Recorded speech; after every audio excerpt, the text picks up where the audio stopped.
And today I'm the last here in the presentation.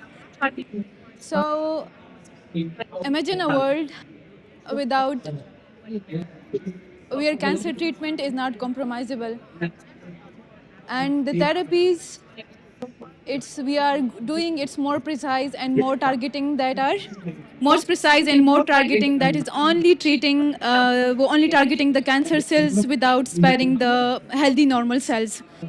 So today I'm here to take this journey into an excitable treatments with these using drug-loaded nanobots for hunting cancer cells. Through this whole research story is begun with a promise that one sad morning I woke up with a very sad news that one of my childhood friend had passed away due to uterine cancer.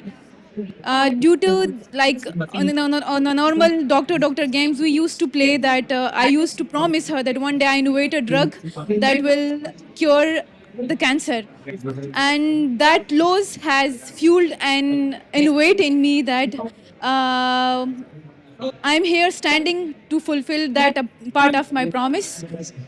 And this is the background of my research that I use is the cisplatin conjugated iron dope zinc oxide nanoparticles for the patient-derived primary squamous cell carcinoma.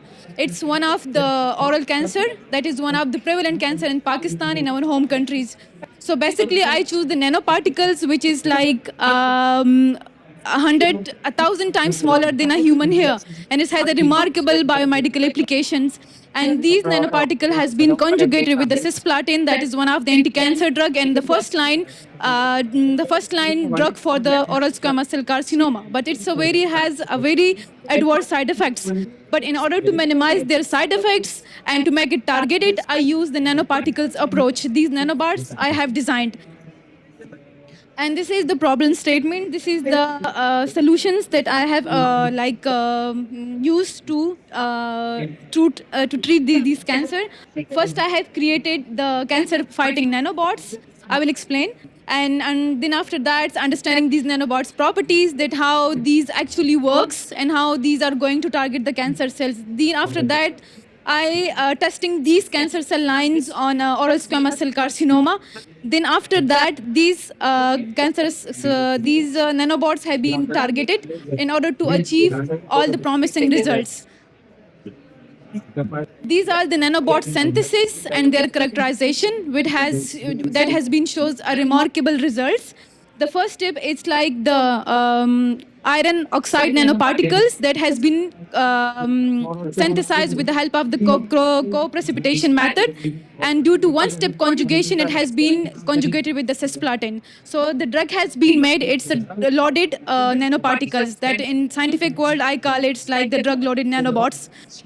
And after that, their confirmation has been confirmed by the first step, that is the UV spectroscopy, and their peaks has been shows that yes, it has been designed and it has been successfully conjugated with the drugs.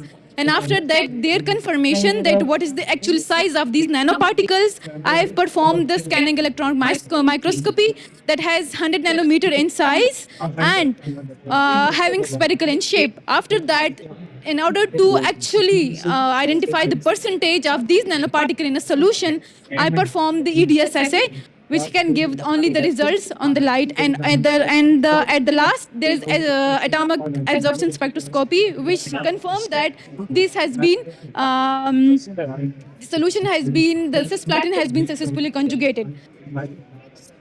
So these are all the in vitro validation of my nanoparticles. That first of all, it has been tested on the human human blood cells, on the normal cells.